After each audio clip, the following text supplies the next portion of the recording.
I'm sorry, I need to say this, but they take their gun and put it aside the woman or children's vagina and then shoot after the rape. And they do this to all women. And mind you, this is being recorded and sent to the family members. And even sent to the family members of the terrorists. Like, look, dad, look what I'm doing. Look how many kuffars or kafirs I'm killing. First and foremost, I want to introduce you guys to a young lady by the name of Jara. And I actually came across a real specific video of yours maybe 2 weeks ago. And that's what led me here. And in this video, you were explaining how on your college campus in Europe, you were essentially approached by what sounds like jihadists threatening you, right? And so obviously that was a shock. And then on top of that, you happen to be somebody who is from a very specific, special group of people known as the Druze, who I'd been looking into because it turned out that, the world seemed to care about genocides, quote unquote genocides, until, of course, you had a real genocide happening to a real ethnic and religious minority, and there was simply no Jews in the story. Instead, it was Druze, and so they ignored it. And so, where I want to start off is, who are you, right? What is your background? And then what brought you to a place where you were willing to even talk about these things openly? Yeah, so as you say, my name is Jara or Yara. And I am a Druze, but I was actually never born in a Druze area or an Arabic country. I was born and raised here in Norway. Mm-hmm. And yeah, as you said, some threats here in Norway at the campus. I study medicine. So very shocking that that is happening and threats are going on in the campus of medicine. But yeah, it did happen. Um, and what really got me into being a Druze activist and spreading the news about what's happening to the Druze and Christians in Sweden in southern Syria Mm-hmm. was maybe that I, as well as many other Druze, almost all Druze people, have this special connection to all of the Druze people worldwide. Mm. So we feel like it's our job to stand up for our people. Yeah. And so that's what we did. And the even more bigger trigger to this was maybe that 4 months ago when this all started, Mm-hmm. my brother passed away in I'm so Sweden. sorry to hear that. It's okay. Mm. But yeah, he just a normal citizen, he didn't live in Sweden. He actually lived in the Emirates. So he Mm. was going to Sweden to meet his girlfriend. And then it all started. Okay, so this is heavy, and again, I appreciate you so much for being able to go here. Um, Again, if there's anything that's too sensitive, you let me know as we move forward, right? So, okay. So first thing is this attack that you experienced on campus. When did it happen? What was the context of it? Was it before the genocide started in Sweden, or was this something that happened after because of your activism and you being outspoken?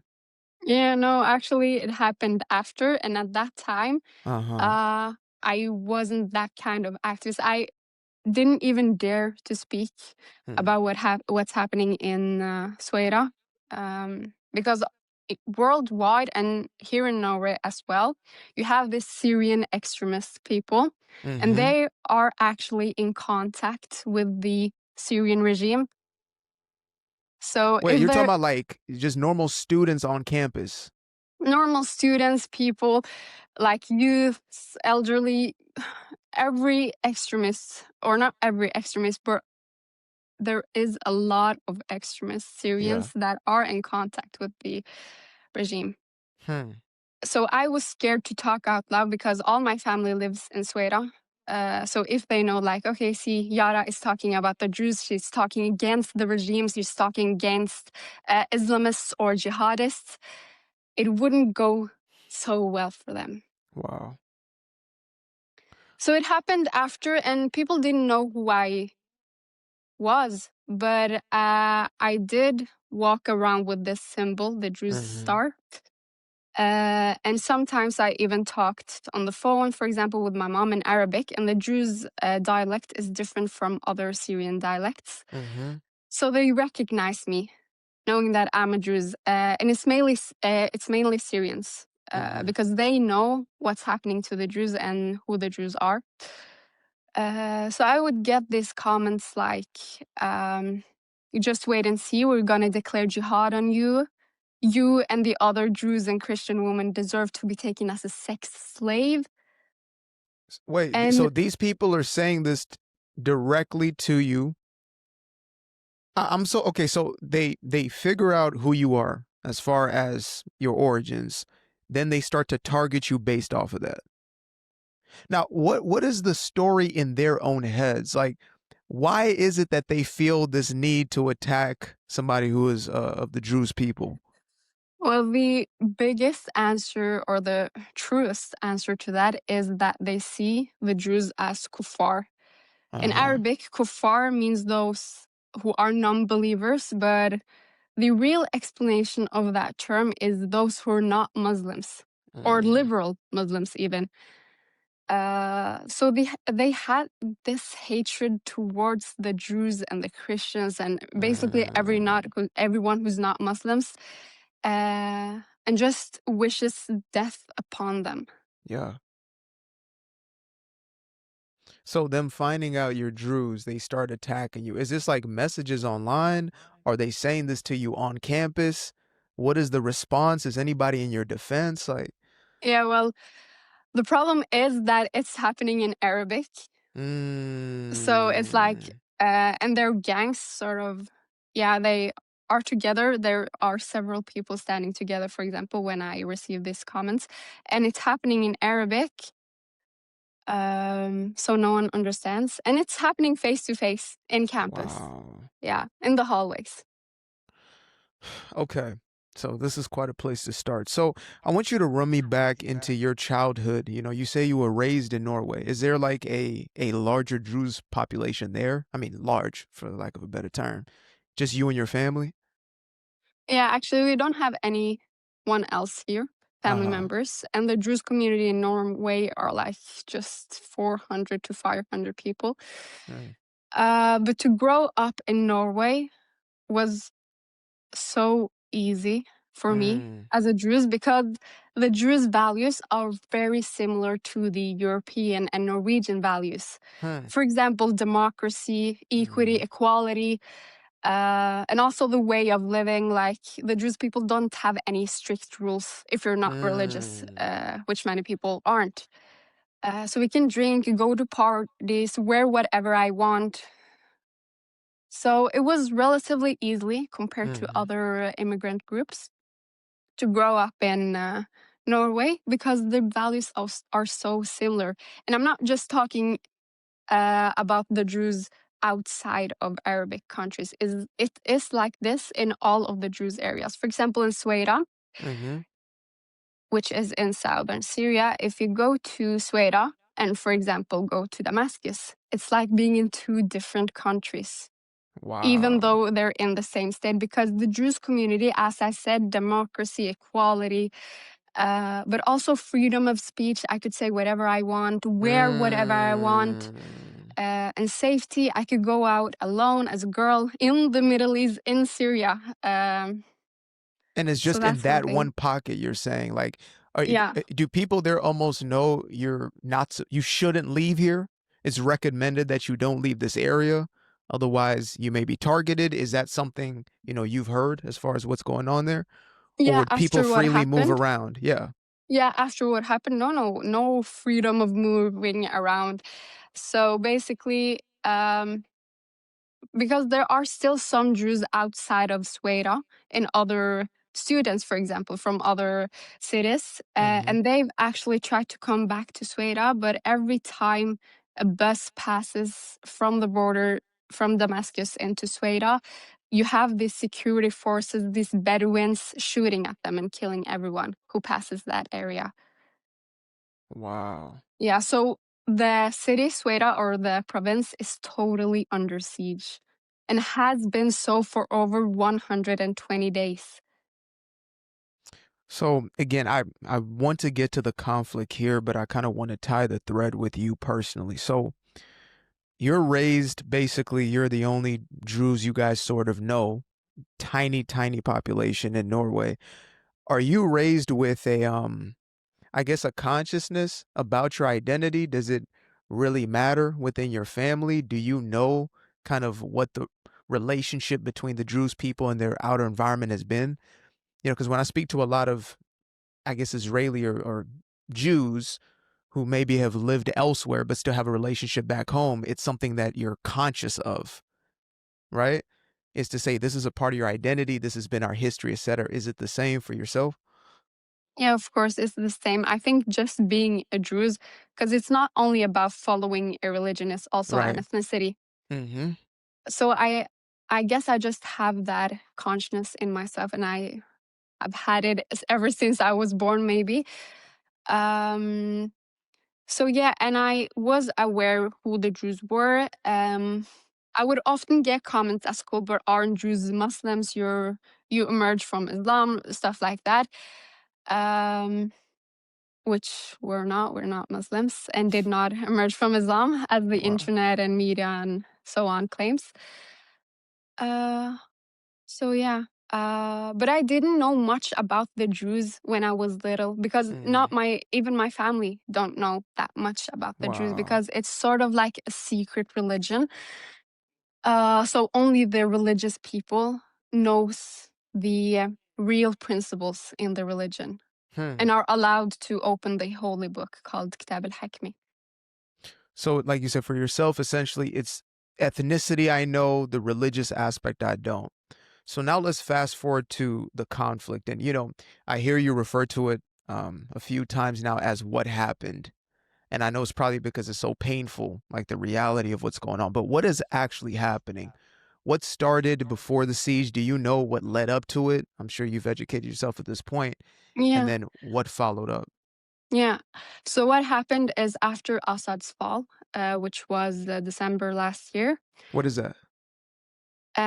do you know that there was a regime before Ahmed al-Shara called Bashar al-Assad?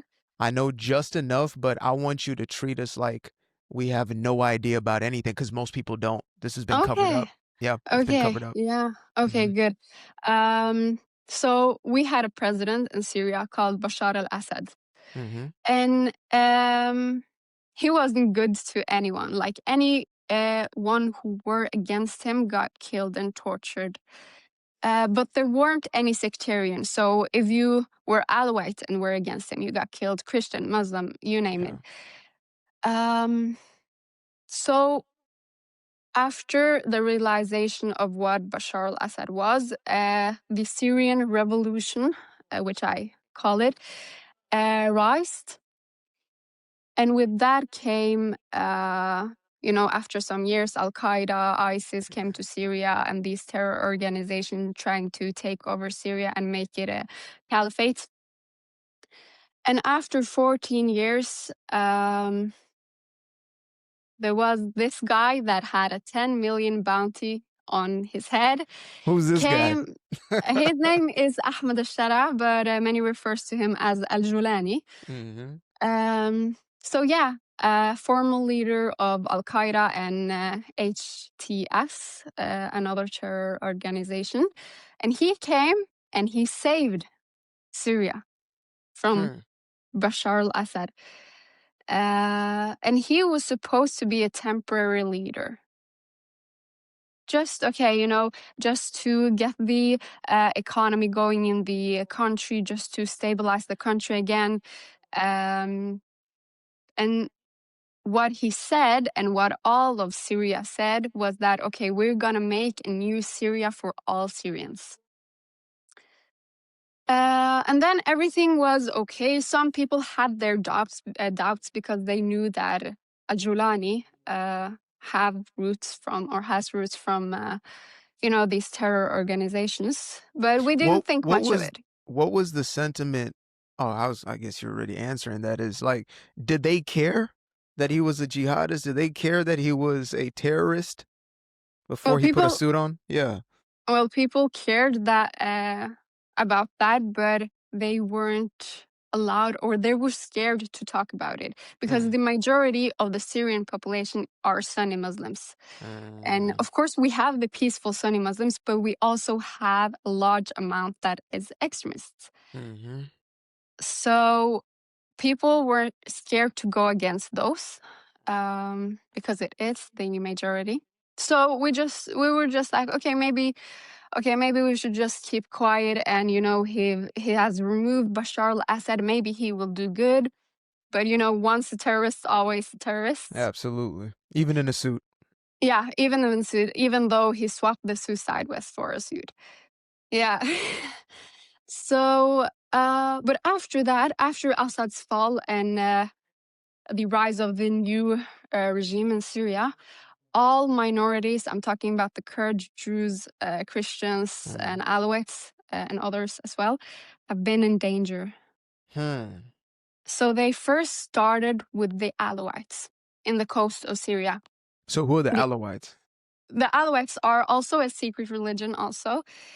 Um, and many says that it's a part of Islam or Shia Islam, but they're not, actually got the same reputation as the Druze. Mm. So yeah, a religious minority.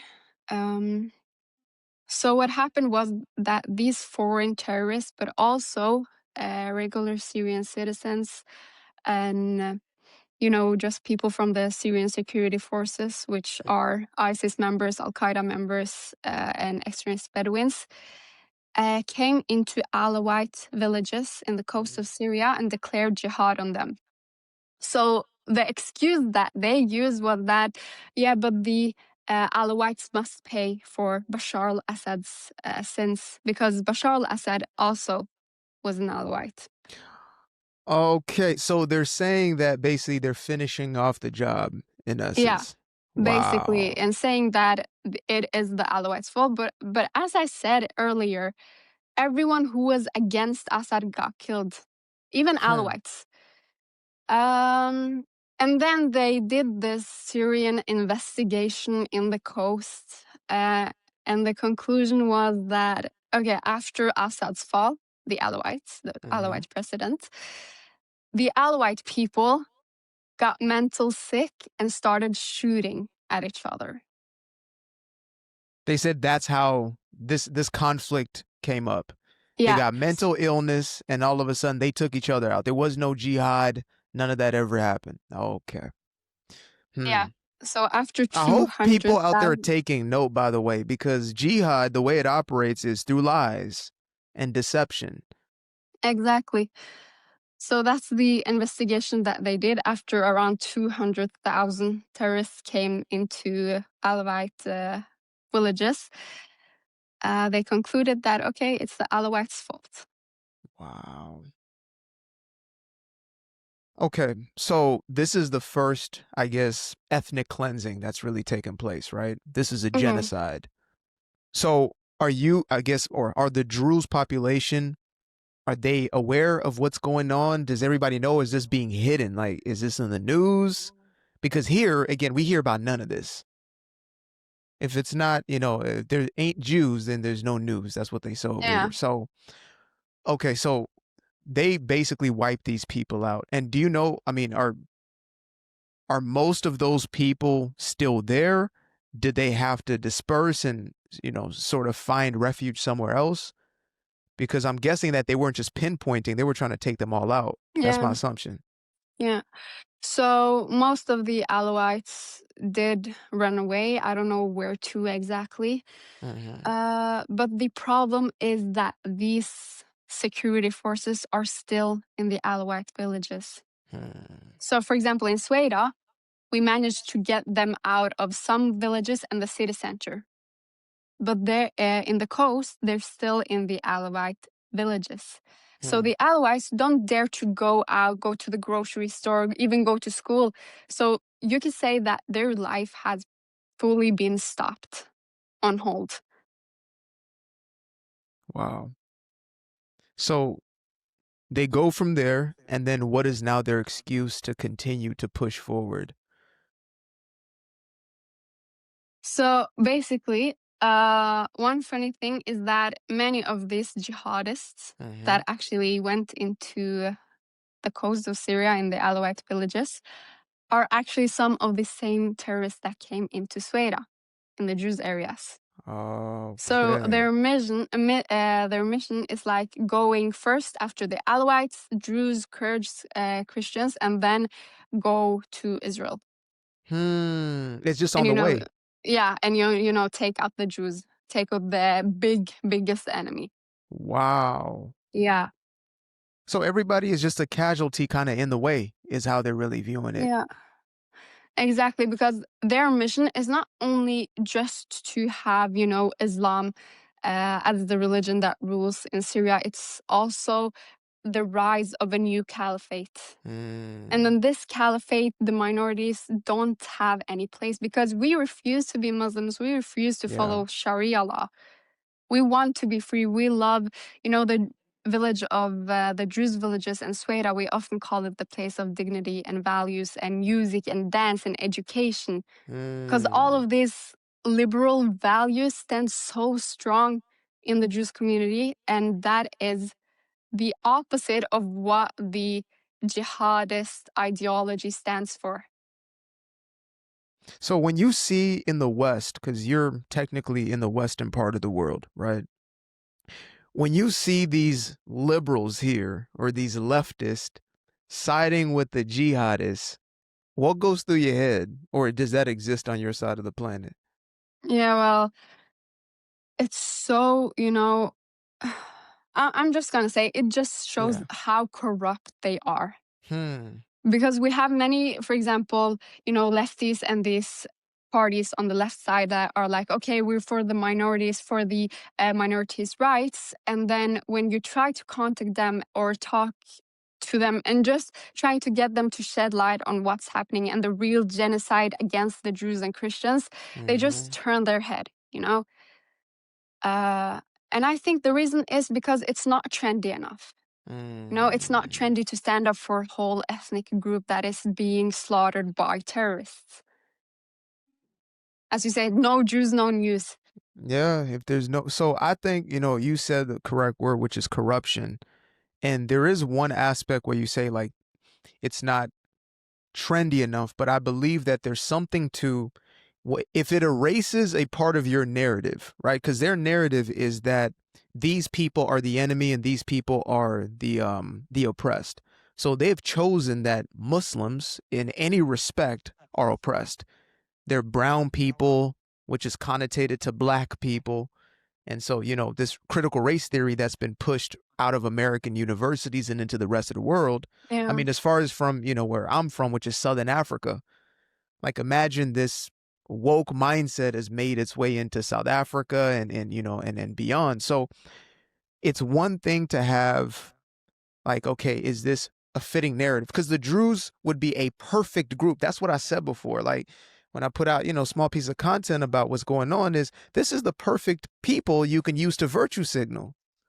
Here's a small ethnic and religious group of colored people, right? These aren't quote unquote white people that you can pretend to care so much about and uplift. But again, I feel like because of who's doing it, because it's at the hands of jihadists, which is in essence fundamentalist Islam.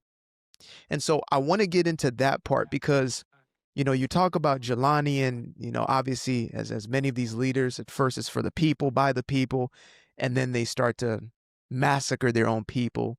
They start to basically take advantage of a majority of their people or those who won't submit and won't bow the knee. So are you somebody who was aware of Islam and the jihad and this globalizing intifada? Were you somebody who knew about these things? Were you just living in your own bubble and then all of a sudden, you got introduced to what this actually was? And so I actually always knew what they were capable of, not only because I see what they do in Sudan and Nigeria and in the Middle East, but also because um, I have read some history about the Druze and all that stuff. And throughout Mm-hmm. history, the Druze people have been targeted by these Islamists and Mm. killed, and were forced to hide their identity and go under Islam, or else you would get killed, raped, and tortured. So I always knew. And also in 2018, when the ISIS was starting to rise in Syria, they actually came into some Druze villages and did what they're doing today, killed everyone, raped, tortured, recorded everything they were doing and sent it to the family members. So I always was aware about what they're capable of doing. Yeah. But you're talking about it, but no one realizes. And the reason that they don't want to realize is because they're scared to seem up like Islamophobes. And that's so dangerous. Like, you're not Islamophobic if you just state the facts and say the truth, that there Exactly. are some people, some extremist people that do these things, that need to be held responsible for their actions. Hmm. And so, have you seen any sort of uprising of other Muslims standing up against, maybe not so fellow Muslims, or is it relatively quiet when it comes to that? No, honestly, that's the shocking part, because they're so quiet, Mm. and they maybe say something like, okay, no one deserved to die, or no innocent child should die or suffer. But at the same time, they say, yeah, but Julani is my president. But Julani is doing a good job.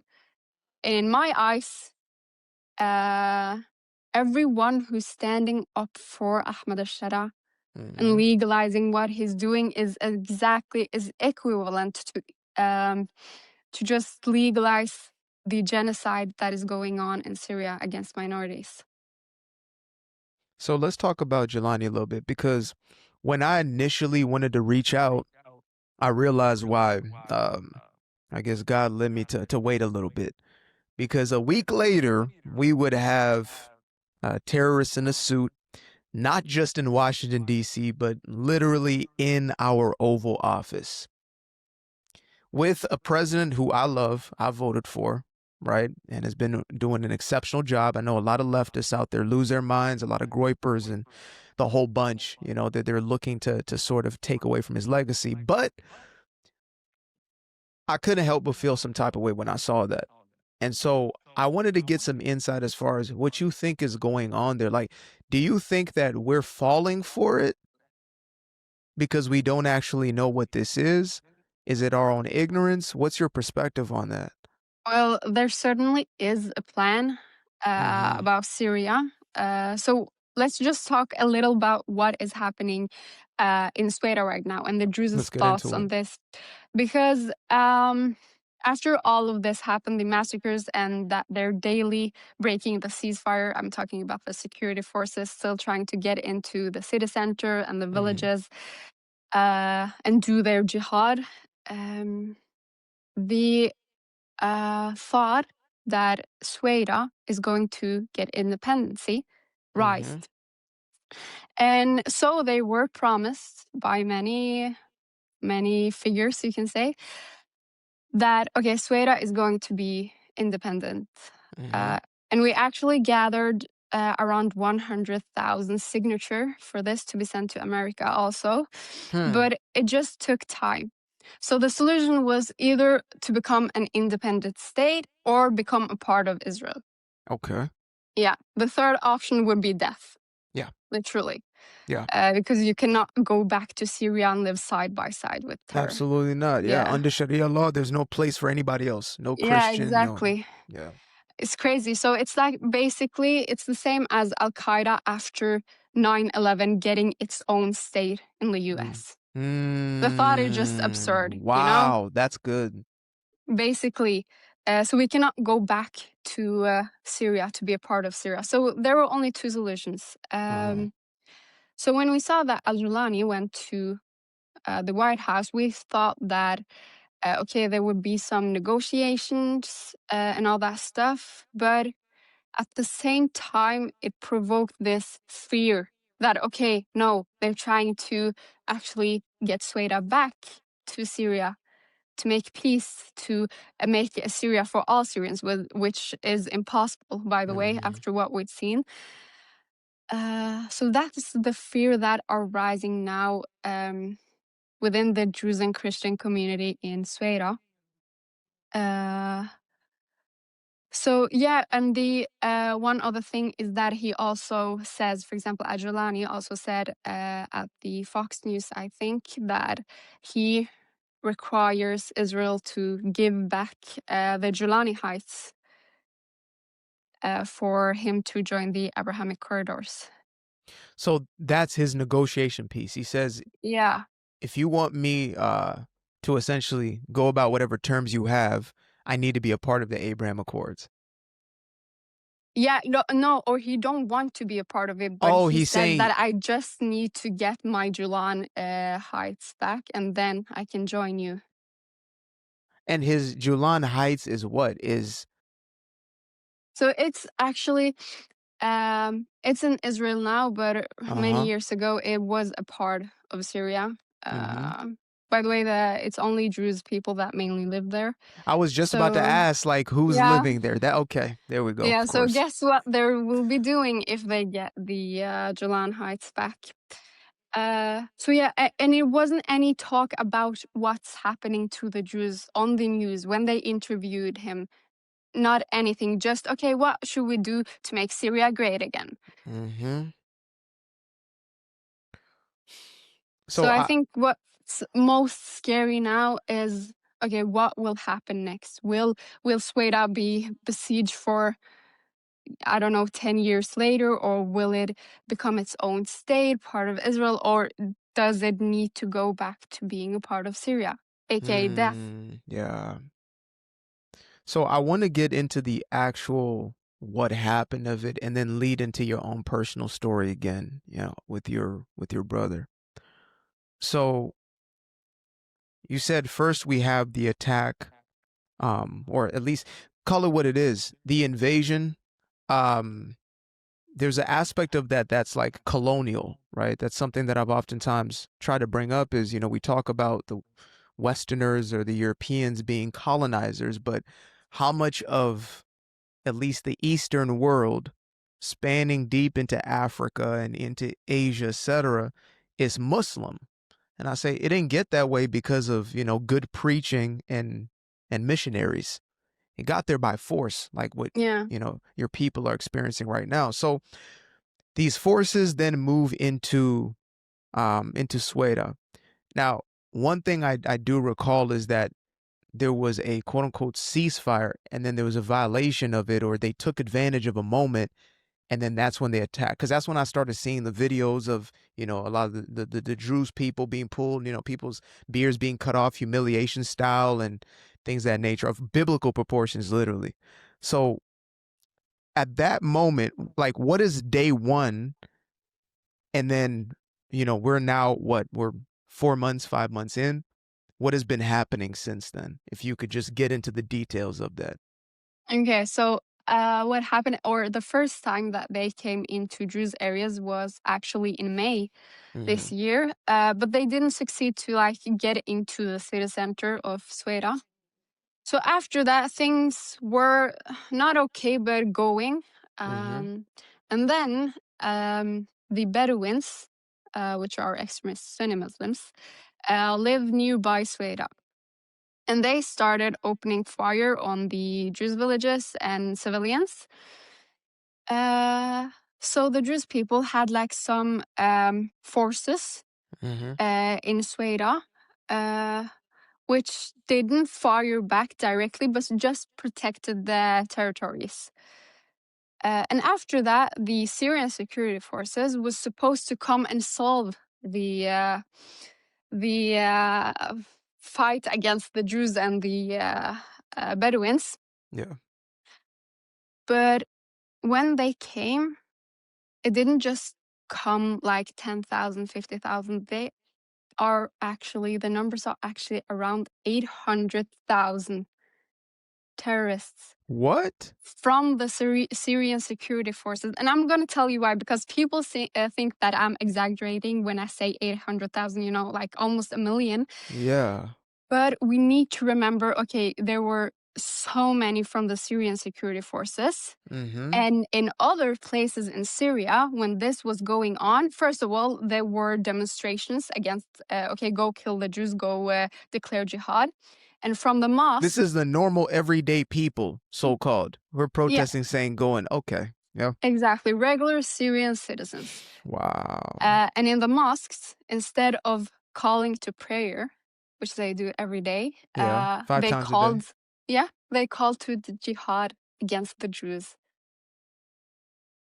Yeah, Because the reason I'm trying to get that across is like this isn't just, it's like the same narrative with the so-called Palestinian conflict. And it's like, okay, you have Hamas, sure, but who raised them? Who are their mothers, their sisters, their fathers? Like these are Palestinian people. So these are Syrians regular, yeah, by the millions, likely, possibly, I would assume, who are wow, okay. And again, for Westerners, we've just gotten maybe a sprinkle with the Lil Mamdani and a little bit what's going on in Minnesota and Minneapolis, more specifically.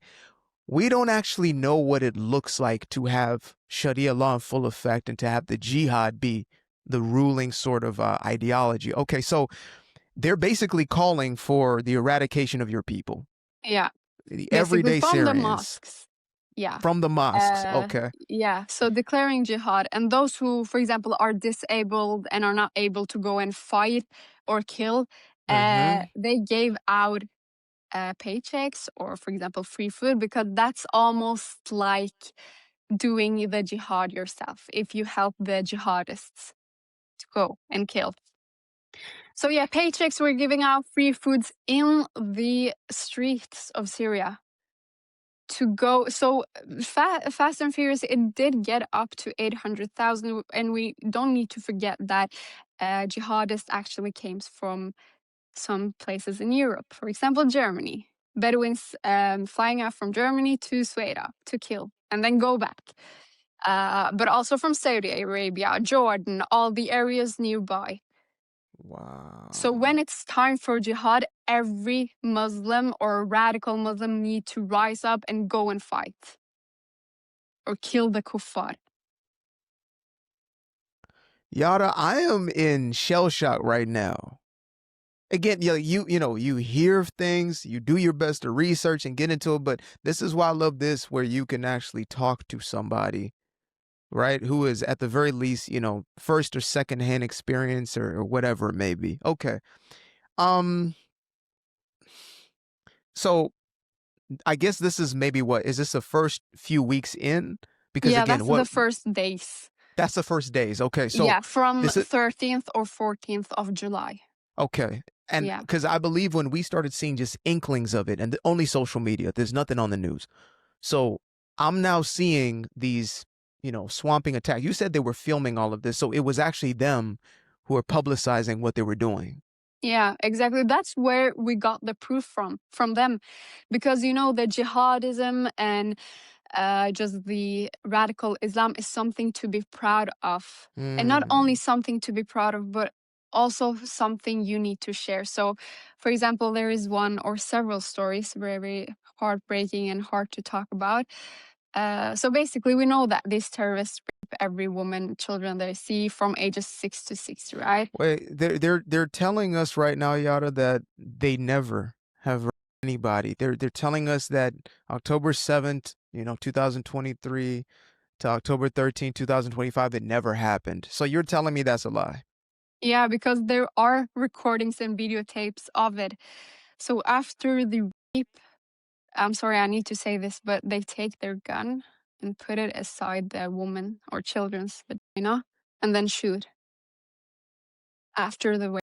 And they do this to all women. And mind you, this is being recorded and sent to the family members. And even sent to the family members of the terrorists, like, look, dad, look what I'm doing. Look how many kuffars or kafirs I'm killing. God bless you, my son. That's their replies. And this is all being documented because, some group chats have been leaked and all that stuff, videotapes going around on Facebook.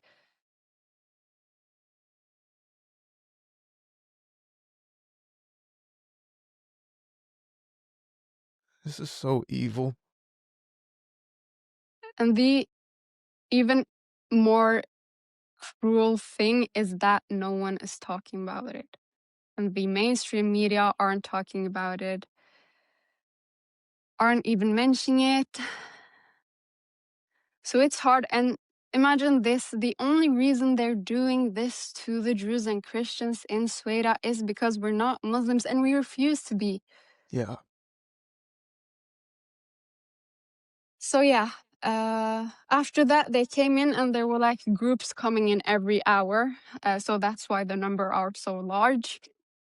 So they first came into the Druze villages, mind you, with tanks, rockets, Yeah. drones.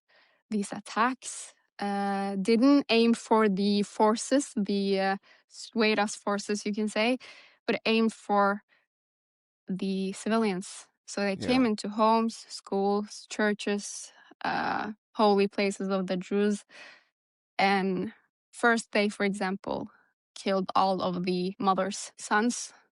Say, no, you're gonna watch. Yeah. And then killed her or raped her in front of her husband, burned civilians alive, burned their bodies, stole everything, and even destroyed every infrastructure Sweden has, so the people that got the chance to, flee the fight, wouldn't come back to nothing. So when you're displaced in another place in Sweden and come back to your home or the place where you lived and the area, you won't find nothing. They even stole like, chickens and cows and everything so that you don't have anything to come back to. So that's what they did the first days. And after that, there are a lot of Druze people living in Israel. Yeah. So they put pressure on the Israeli government and said, you need to do something. So the the Israel government, sorry, started to, actually, I'm going to say straight up saved Sweden Yeah. and the Druze Yeah. and the Christians, because if it weren't for Israel, we wouldn't be talking about there is a peaceful place called Sweden where Druze and Christians live. We would be talking about, okay, there was a time, Yeah. there was a place called Sweden.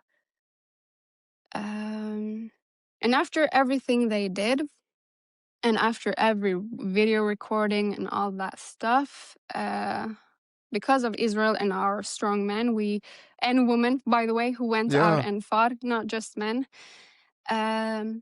we managed to get them out of the city center, which is totally destroyed now. Can I say one thing or just ask to put into perspective? Because you said there's like 800,000 of these Islamists who come in. How many Druze people actually live in Sweden? How many people are there? Uh, there are around 400,000. So basically double. Yeah, basically. And you can't save yourself from a whole state or a nation which comes in with tanks, with Yeah. rockets, and even more dangerous, the word Allahu Akbar. Yeah. So Yeah. yeah, and after that we managed to, with the help of Israel and the strong people that fought, we managed to get them out of the city center. But until today, there are more than 36 villages belonging to Sweden which are totally under siege by these terrorists. They're still Yeah. in these villages every day, breaking the ceasefire, which, by the way, are powered by Turkey, the US, and Israel. They're still breaking the ceasefire and trying to come into Sweden and kill as many kuffars as they can. Um, and one thing that is so sad is that in these villages, which the terrorists still are in, there are still bodies rotting in the streets from the massacre.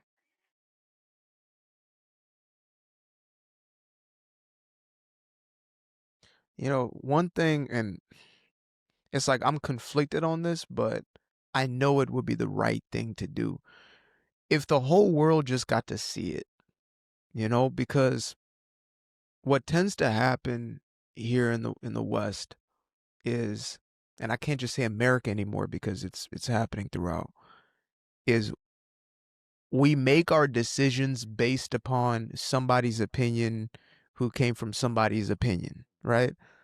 And usually we're protected from the reality of something. And so, like, even for me, who is somebody, who has tried to do at least a bit of a deep dive into what's going on here as it was brought to my awareness, but it's like, what I've seen is nothing compared to the reality of what's going on. One of the things that brought my defense of Israel outside of my faith, in Yeshua HaMashiach, is I got to see some of the footage. I'll be honest, I couldn't watch much of it. I can't go through all of it. I know it's likely necessary for all of us to be imprinted, but it's like as you explain this to me, it just broke something in me because it's like I'm a person who just got to experience that much and it had the effect that it had on me. Just imagine, if we all had to see it. At the very least, we could say, if you are somebody who could feel nothing for these people, then you're given over to darkness. Like you're given over to evil.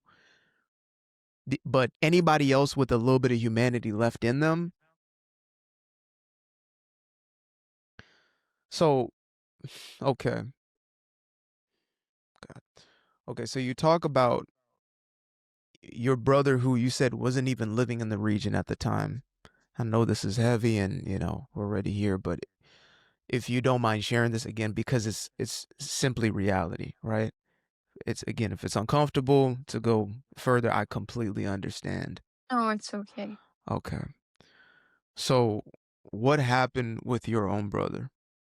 Okay, so his name was Nasser, Mm-hmm. and he was just 30 years old. And in the summer, he went on a vacation to Sweden to meet his girlfriend because, in the Druze community, you have the religious and the non religious, and having boyfriend and girlfriends are completely normal. Yeah.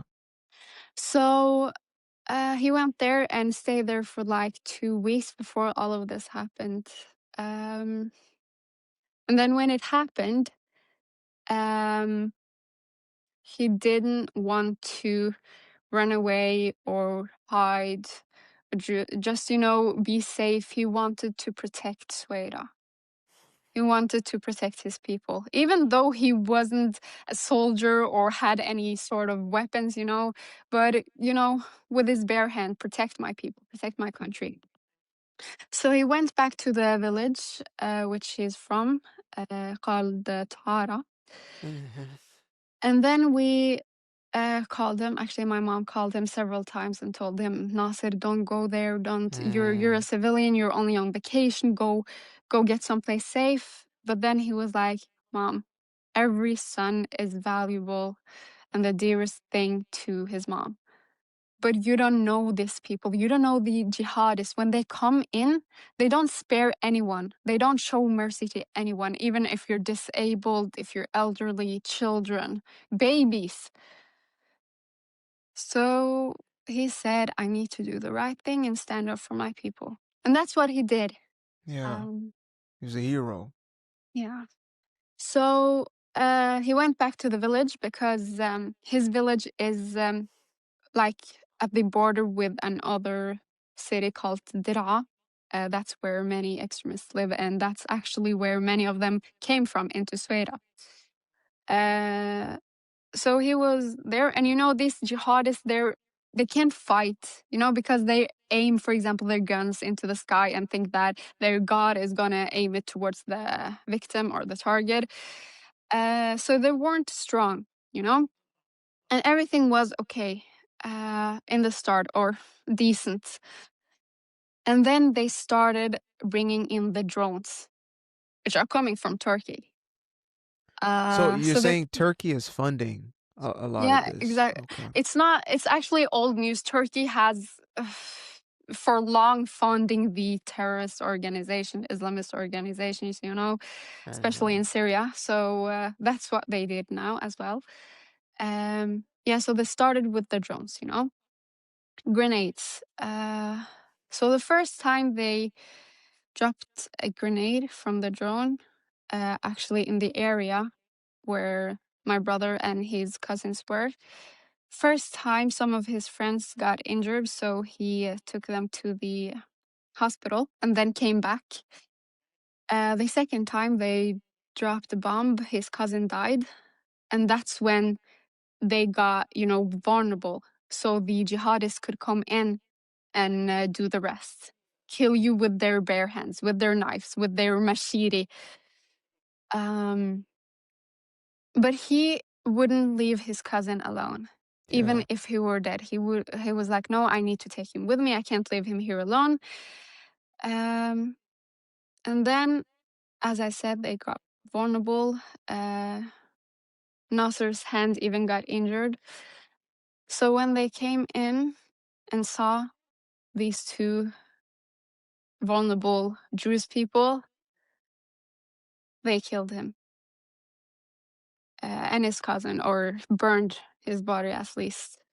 And we found out of this because when we tried calling my brother several times, we didn't get an answer. But at last, someone answered. And you could hear that. It was like, it wasn't a Druze people or a Christian from Sweden talking. It wasn't the Sweden dialect. It was a Bedouin speaking. Mhm. So we were like, okay, where's my brother? Where's Nasser? Tell me, please tell me. And he were like, didn't you hear the gladly news? We were like, what are you talking about? Tell us what's happening. And then he said, we killed him, but don't worry, we tortured him first. And after that, they sent us a picture actually of Nasser. Uh, I didn't see the picture because I couldn't, but my sister saw the picture. And it was like, you know, it's hard to say this, but I feel like I have to say it because it's not just Nasser, it's everyone that has passed away. You couldn't see the half of his face. It was gone.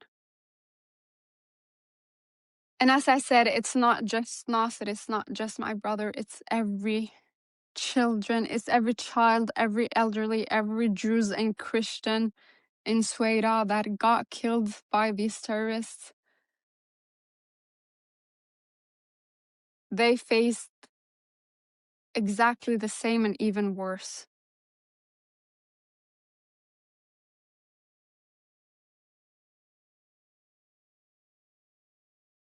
I'm so sorry for you. It's okay. Yeah. The only thing that sort of gets me going is that I'm completing or I'm following the steps that Nasser Yeah. did. Standing up for the Jews, standing up for Sweden, standing up for what's right. Yeah. Uh, and that's what he did. And that's why he refused to leave Sweden when all of this happened.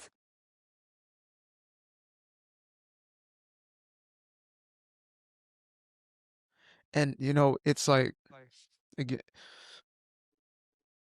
what always breaks my heart, and I've mentioned this a few times because it's always lingering, is like the people who know the least have the most animosity. It's like I receive just having this tiniest bit of criticism for jihad and some of these obvious elements.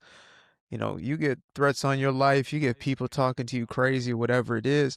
You went through this and you go back to school and you're having people threatening you for standing up for what's happening in your own household. You know what I mean? Yeah, These people who have no idea. Like exactly. they don't actually know, of course, until they're sent to be, jihadists back to wherever it is that they feel like they're heroes. But that just came full circle for me. It's like you're going through all of this, and then here you have this interaction on campus with these people. It's like, if only you knew. Exactly, but it doesn't matter to them if they know or don't. The only thing that matters is to get you as a Druze or Christian out of the way.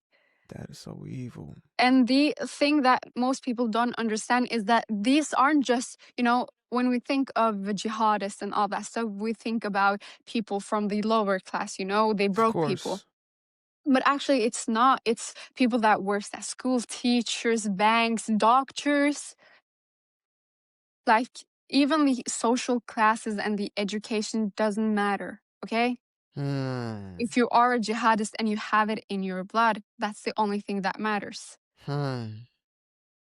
Okay. I think But that's it can important. be, yeah, Yeah, we think it's like, desert dwelling people, and no, it's your it's your professor. yeah, exactly. So, education and classes and economy and all that stuff doesn't matter. If you're a jihadist, you are a jihadist. Hmm. How do they explain what jihad is in the context of, I guess, maybe Syria, like in-house, or even how it's perceived by your own people? What is jihad? Because when I say jihad, some people, try to refute me and say, well, jihad isn't what causes violence or what's behind the violence. I know it sounds idiotic and it's a lie. It's straight, takia, but Yeah. what do they say jihad actually is, or the jihad? Yeah. So the jihad from the jihadists themselves are, Mhm. as I said before, proud of being a jihadist. But the motto is to, okay, get out, promote Islam, and not just promote Islam, but kill everyone who stands in the way. So they say that Basically, openly. yeah, yeah, openly in Syria and in other Arabic countries, those who, follow the jihadistic ideology Mhm. say that openly. Okay, so basically just take out all the kuffars, all the non-Muslims or liberal Muslims, because they're in their way of Sharia law and the caliphate that's currently rising in Syria. Mhm. I've heard that many people actually use this explanation, say, yeah, but jihad isn't about that. There's something called jihad al-nafs or something. It's like the ultimate fight with yourself. But we all know that jihad isn't about that. How is jihad about the fight with yourself when you go and fight others and kill others? Yeah. Well, technically speaking, when they blow themselves up, or run a car into a group of people, then they blow the car up or something like that. I guess that's a fight against yourself. Yeah, it is. It actually it is. Uh, so yeah, absolutely. But in the minority areas, when you hear Allahu Akbar or Mhm. the jihad is coming in, you immediately think, okay, what is the best solution for me to stay alive, or to the best solution to, die in less of a pain? For example, I talked to my cousin. Mhm. Actually, we were on the phone Your when cousin is there? all Mhm. of my family is in Sweden. So I talked to Wow. her when they came in, because Israel sent those type of, I don't know what's they call, some mini satellites or something that connects with the internet free wherever Uh-huh. you are, yeah, something It's like like that. Starlink or something? Yeah, basically that. Okay. So I was on the phone with her, and then you could hear the tanks coming in, and you could hear them shouting Allahu Akbar and just shooting everyone around. You said on the phone? Yeah, on the phone. And she told me, Yara, do you hear this? Do you hear this? I was like, yeah, I hear them shout Allahu Akbar. She was like, no, do you hear this? Because in the same block, luckily for her, she was in the basement floor, basically. But in this same block, in the other apartments, you could hear people getting tortured. You could Literally. hear this through the phone.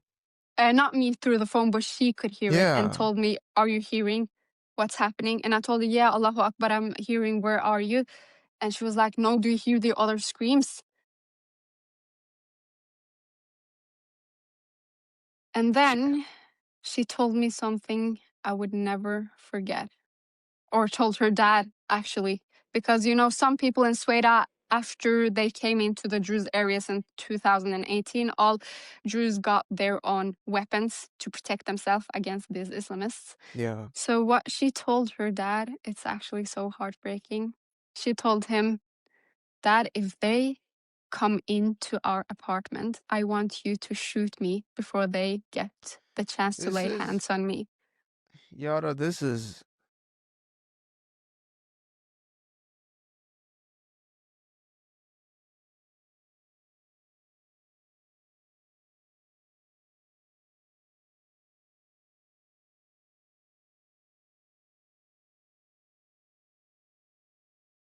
Honestly, it's speechless. You don't know what to say because is this real life?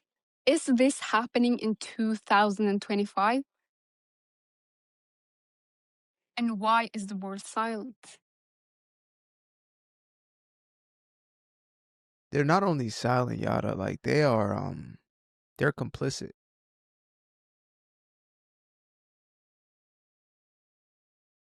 They're complicit. Most of them are complicit. I used to say this, the leftists, the leftists, the leftists, but it's not just the leftists because what you're telling me sounds like Nazi Germany. It is. Breaking people have to hide in their basements from the Gestapo. Like they're hiding in their basements from the jihadists who are torturing their neighbors, who are chopping people's heads off, who are sending videos of your son or your daughter getting violated on camera. And then you have people here who are, I mean, for the lack of a better term, they're basically just become jihadists themselves. There are, Like, and the children as well. That's one crazy fact. Like, for example, in America, actually, these extremist Syrians had some demonstrations uh-huh. against the Druze in America. And then you see this, as you mentioned, they, chopped off everyone's beard and not Yeah. beard, I mean mustache, Yeah. um, and cut them off with scissors. So you see this little girl in the demonstration jumping and doing this, the sign of genocide, Yep. humiliation, killing. Yep. And she's like around 10 years old, doing this to the people who are filming her and spitting on them in America. And mind you, she is only 10 years old and knows who the kuffar are, That's knows her who, heroes. yeah, knows who she needs to grow up to hate and kill. And I'm so like, because this is what then starts to come up in my mind is like, okay, President Trump, my man, like, does he, is this being hidden? Like, how is it that, okay, it's one thing for us to not know as, everyday citizens, just regular people, but how is it possible that Trump doesn't know? Because we're in the same place where, like Nigeria, right? There's a spotlight on the Christians in Nigeria. And you've continued to speak on Druze and Christians, which I want to get to, right? As a Christian, that's something that what is like the relationship like there, the communal aspect that has taken place there. But you if you saw the Nigerian president in the Oval Office today, unless it was a negotiation of like, hey, we're stopping this, like that's the only reason. But as you've told me, it's like, okay, they've said nothing about the Druze people, they said nothing about the Kurds, they said, let alone about the Christians who are being massacred by these jihadists, and yet he's in there breaking deals. That for me is so suspect. Yara, like it's like in real time, my heart is being broken all over again. yeah, To be like, there's a lot of things you can accuse of or whatever it is, but that's happening right in front of my face, and it's like, does he not know? Has he not seen any of this? Is there no intel? Like, where can you find this footage? By the way, I'm so curious. I can't show it on this platform, but I do want people to yeah. be able to see what's going on. Well, we have one account that Uh is huh. called Druze in Norway, Instagram Okay. account. So We post sometimes, the violations of the human rights and all that stuff to the Druze people, but we can't actually post, Yeah. the harsh, the most extreme pictures. And I also post sometimes on my Facebook that I can post more, sort of. Mhm. It's not that strict as Instagram is. So yeah, just my Facebook and my Instagram account. That's where I post the most Uh-huh. and share the truth about what's happening. Who are the Jews? The relations between Christianity and Judaism, for example, and why we're getting targeted and killed. Mhm. Because you won't find anything on the news and all that stuff, and all these documentations I get from news in Sweden, but also Mm. family members. Yeah. So that's the only place actually. So it's like you think some of this stuff it might not even be available to some of these people, basically, like to people higher up in offices, etc. Because I'm thinking like personally, right? I'm at least 3 degrees of separation from Trump's office. So it's like, okay, if I can get this to these Congress people, whoever I know, maybe they've never seen it, and maybe it can go up the pipeline. Like I want, like if you, and this is maybe more of a personal thing, if you could send me, even if it's from family members or whatever Of it is, course, yeah. because again, it's just I'm so confused. I am genuinely so confused. Besides the end times prophecies and what is spoken of in many of these things coming to fruition, it's like I don't understand why you would have this man in your office who at his hands, it's not like this is something, because he was up there talking about how, well, I was only 19 years old when, Al Qaeda was involved in September 11th, blah, blah, blah, blah, right? Didn't even say like he had any sort of negative feelings. He just said, "Oh, I wasn't around for it. There was no Al Qaeda really where I was from at that time." So, you know, this guy is actively doing this. Like you said, it's 100 something days later. This isn't something that happened hundreds of years ago. This is today. And it's still happening. Today. Yeah. Okay, so yeah, we might get a request for part two, but I kind of in conclusion, the last few minutes we have, what is something that you want to share with, like, if you could broadcast to the world right now, what would your message be? What do we need to know? What's on your heart? Well, my message, along with all other Jews and Christians in Sweden, are clear. We want independency Mm, or to be a part of Israel. wow. Sweden cannot go back to Syria. It's like going with your own bare feet to death, to hell. You can't live side by side with terror. So don't Mm, forget the Druze and Christians in Sweden. Stand up for them. They're fighting terrorism. Literally, mm, Sweden is fighting terrorism. yeah, So share the message, and stay with the Druze and Christians in Sweden yeah. and ask for independency as well. Mm, Don't forget the Druze and the Christians there are special kind of people. I'm not saying that because I'm biased or Druze or from Sweden. I'm I saying it because understand. I was in Sweden. I was in Mm, the Druze areas in Lebanon, in Jordan, and I saw the culture, the love, the respect, the democracy, mm, the vital values that the Druze community focuses on. mm, So it's just such a shame to let this ethnic group die out. yeah.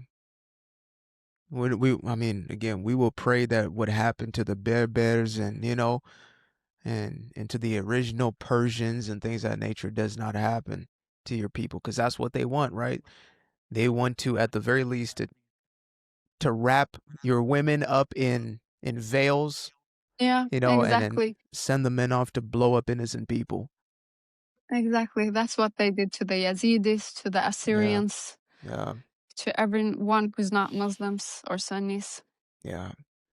So we will continue to pray for y'all. Again, if there's anything that we can do monetarily, like if there's any, I don't know if there's funds or whatever it is that you guys have going on. That Yes, of course, there's multiple funds and charities and all that yeah, stuff. So I think the most useful thing, or people can help with like follow Instagram's account, for example, Druze Spirit, Druze in Norway, Yeah, those good people. Druze activists Instagram accounts, because then you get the insight on what's happening and how you can help and how you can share the message. And that's the most important things. Wow, that is so sincere. Okay, so yeah, we will continue to pray for y'all. I hope you don't mind. I mean, again, I'm a Christian, so the God I pray to, I believe, is well, actually, technically, they say it's Abrahamic, right? The God of Abraham, Isaac, and Jacob, right? So I would like to pray with you, and then we can head off. And I want everybody out there continue to pray, be steadfast, as she said. Different accounts you can follow. I'm going to link those below. They can follow you on your account personally. What do you have? You have Instagram. This is where I saw your initial video. Uh, And you have Facebook, YouTube, that's the Facebook. most. Okay, Yeah, but that's Instagram is like the most. I'm okay. active mostly. Okay, excellent. So yeah, want to pray with you, and then we can head out of here. Dear Heavenly Father, first and foremost, I thank you for bringing Yara to our awareness. Heavenly Father, I thank you for her courage, for first of all speaking out, not just in this very moment, but her doing so beforehand, and even in the face of the greatest trauma and atrocity that most of us could never imagine.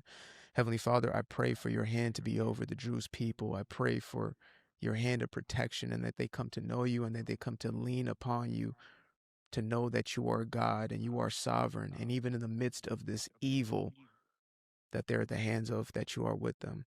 Heavenly Father, I pray for our Christian brothers and sisters that are in these regions of Sweden, but also all across the planet, that are being tortured, that are being massacred. Heavenly Father, I pray for those who may not even know you, but yet are at the hands of the jihadists. We know that when it's all said and done, that good always wins, because good is God and you are good. And so, Father, let us continue to keep the Druze people in our hearts, as we keep our own brothers and sisters in our hearts, and all those who are oftentimes forgotten. In Jesus' name we pray. Amen. So once again, thank you very much. Oh, thank you, Tinashe. It's been an Absolutely. honor, and I really appreciate your work about shedding lights on what's happening to the Druze, but also in general, keep Thank doing you. what you do and keep using your voice. Thank you. Likewise. God bless. Appreciate you guys for tuning in. Now, if you'd like to stay around, make sure to click that little subscribe button down there, or you can show some love by going to the description below and clicking on the button titled Buy Me a Coffee. Leave a little something there, or click on the Cash App. Leave a little something here. Till the next time, peace. I've been up for hours, I've been up for days, yeah. Staring at the ceiling, I've been counting strays, yeah. I've been in my feelings, I've been out of mind. I've been getting visions of the other kind. Yeah, I've been up for weeks. I'm in the count of blessings over count of sheep. I can never be the type to limit when it comes to me. I used to be the pleaser for the people I ain't even need.